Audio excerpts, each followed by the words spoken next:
Okay, let's unpack this. Welcome to the deep dive. Today, we're diving into something pretty huge in the model kit world. We're talking about the source material for the Perfect Grade Unleashed 160 RX-93 Nu Gundam. A lot of buzz around this one. Oh, definitely. It's not just another big kit, is it? They're positioning it as a major step forward.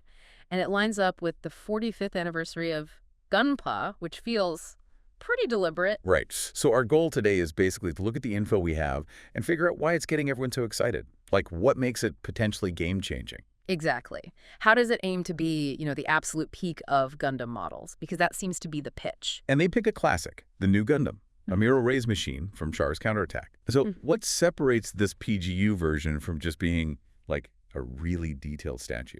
Well, the core concept seems to be about capturing the ultimate Gundam experience, but in, a real-world way. It's not just about looking accurate on the outside, it's about digging into how a mobile suit might actually work inside. So there's this huge emphasis on the internal structure, the mechanics, and even the building process itself.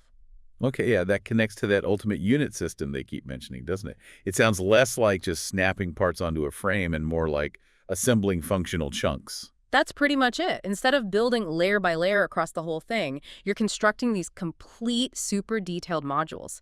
Think the head, the chest, arms, legs.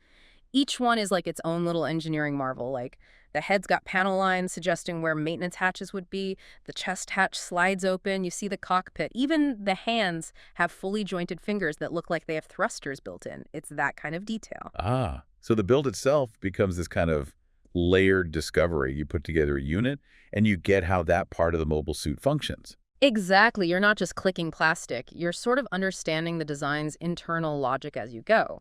And under all that armor, the internal frame is apparently completely new. Reports mention multiple interlocking layers boasting over 140 points of articulation. Wait, over 140? Yeah. That's, honestly, that's kind of wild.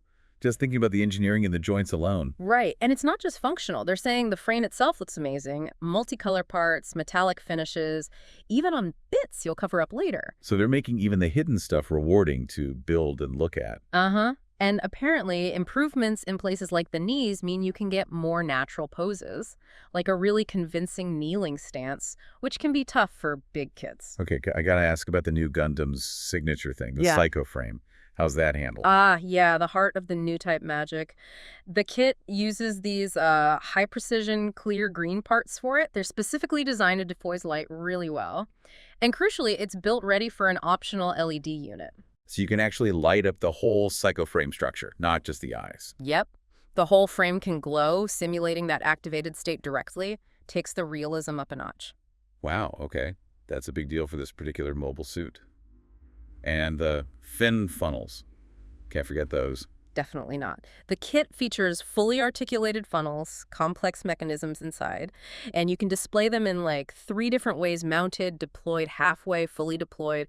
They've even got these clever support arms and hidden connection points on the base so it looks clean however you pose them. It sounds like they didn't just push the engineering, but the materials too. Absolutely. It's a whole mix. You've got different plastic textures, glossy, matte finish, various metallic coatings, some softer, flexible materials, and even actual metal parts. Metal parts, like where? Yeah, for things like the thruster bells and the little Vulcan cannons on the head. Adds that extra touch of realism. Okay, so that mix of materials, plus using slightly different shades for the same color, like multiple whites or navies, that's all meant to give it depth right out of the box, right? Less need for painting. Exactly. You can get a really stunning, high-end look without necessarily being an expert painter. Though, obviously, people who love customizing will still go nuts with it.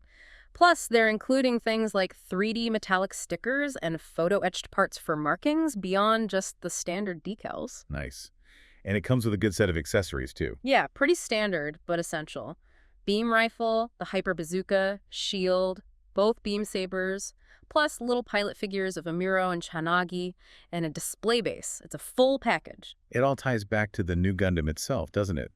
Yeah. I mean, beyond being a Muro suit, it was central to that whole Axis shock climax in the movie. Right, the peak Federation new type machine at that moment, the one that, amplified by the psychoframe and everyone's will, literally pushed Axis back. So this kit is kind of like holding a piece of that monumental event, but like engineered with insane detail. It really gives you a chance to connect with that bit of fictional history through a very physical, very complex build. So when you put it all together, this ultimate unit system build, the super articulated frame, the light-up psycho frame, the mix of materials, the thin funnels, it's clear this PGU Nu Gundam wants to be more than just a model kit. Yeah, it's designed to be this whole immersive experience from opening the box to the final pose, bringing that legendary machine from the Axis shock to life like never before. And it sounds like it offers incredible detail straight away, which is great. Makes it appealing whether you're a veteran builder or someone looking for, well, a truly epic project. And hey, if you're finding this deep dive interesting and want to hear more about stuff like this in the world of Gundam models and beyond, definitely consider subscribing to the channel. We explore this kind of material pretty regularly. Absolutely. Ultimately, a kit engineered like this makes you wonder, how close can we actually get to feeling like we understand the mechanics of these amazing fictional machines? And what does pushing the boundaries like this tell us about our ability to make the imaginary feel real?